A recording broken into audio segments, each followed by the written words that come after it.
This summer, I did a 43-hour and 30-minute entrepreneurship course by NPTEL. And while it was rigorous and very time-consuming, it is definitely beneficial for aspiring entrepreneurs, which I definitely recommend. And in this video, I'm just going to explain a lot that I learned from this entire experience and hope that it does help you guys. This course provided by NPTEL, which is one of India's most reliable academic programs, covered almost everything from ideation to financial strategy.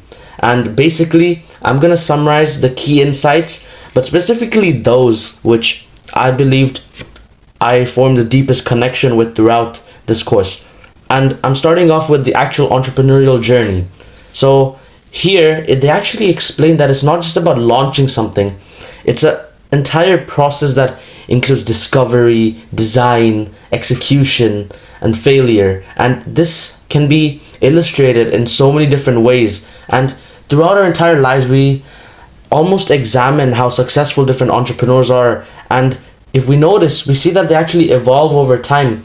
Because in the beginning, what you see is just a simple vision, but then that simple vision can become so much more, as then you need to build the right team and have a strong foundation, while at the same time you navigate uncertainties, for example in the stock market, or uncertainties in whether people will like that product you're displaying, or the packaging, the advertising. And there's so many factors to consider, and it really does show that that journey which you're going through is not going to be the easiest, but if done correctly, it can become so much more than just that small vision. And now that actually brings me to entrepreneurial discovery and thermodynamics. Now what this part of the course was focusing on was identifying real and unsolved problems. So what I learned was how to conduct customer interviews and map those main points while also analyzing markets.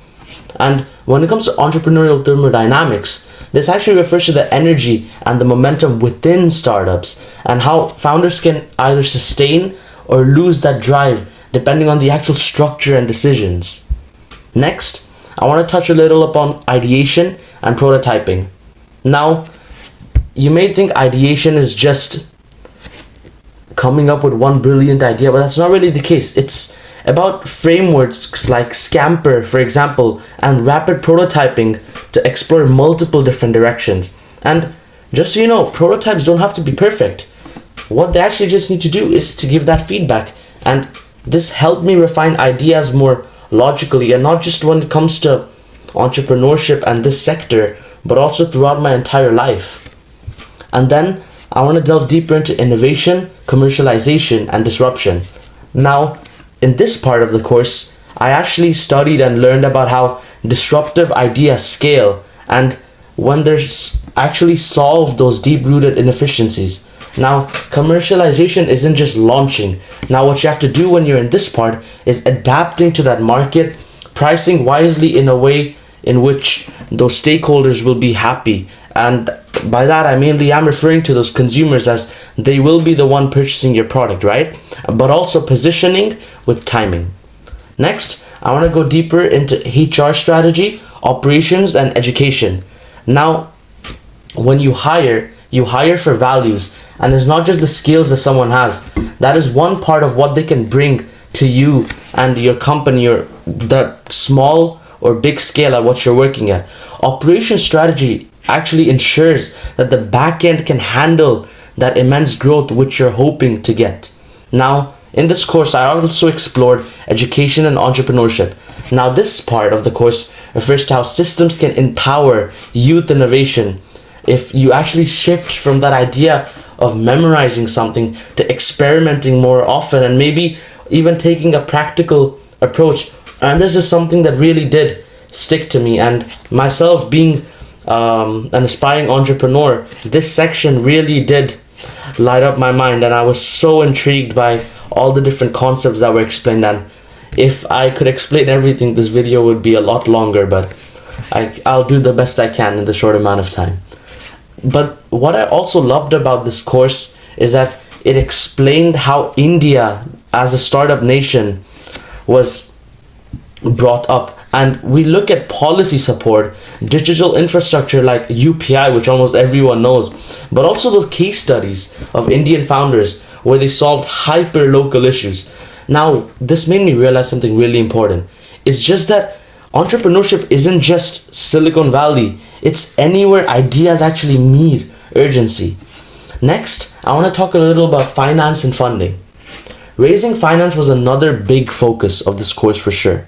And this also discussed concepts like venture capital, strategic debt, and more, but also discussing how to actually build a financial strategy, including things like burn rates, customer acquisition cost, and runaway. And these are all concepts I had never learned before, but this course truly helped me learn so much more in this sector, which I'm really happy to be a part of. And then the last part I want to talk about is probably one of my favorite parts of the course, which is entrepreneurship and employment. Now, we all know that with the rapid development of AI, employment is something that is quite uncertain, which is just a link I'm making because this course helped me make links to many different things that we see around us. But the truth is, entrepreneurship, and when you actually go deeper into the startups don't just create products, they actually create jobs, right? Because if you do make that successful business, you're going to need people to help you out as you want to work as a company. So in this part of the course, I actually learned how to build inclusive hiring models and how this would also be so beneficial in our world today, where the growth of AI and the jobs it brings in the technology sector is still small relatively to how many people are becoming unemployed as a result of AI being so much more better and efficient than individuals themselves. So it really is nice to see how we ourselves can actually build businesses which can include more workers while driving economic transformation based on how AI is doing it today itself. But now, to be honest, what did I really take away from these 43 long hours of learning? First of all, entrepreneurship is such a wide spectrum, but it's not just something that resides as someone's personality. It's an entire process, to be honest. And disruption in our world today, or disruption just in one state as well, when it comes to dealing with so many different concepts or dealing with so many different problems that you have, for example, when building that business, it's so much more worth it when it actually solves real pain.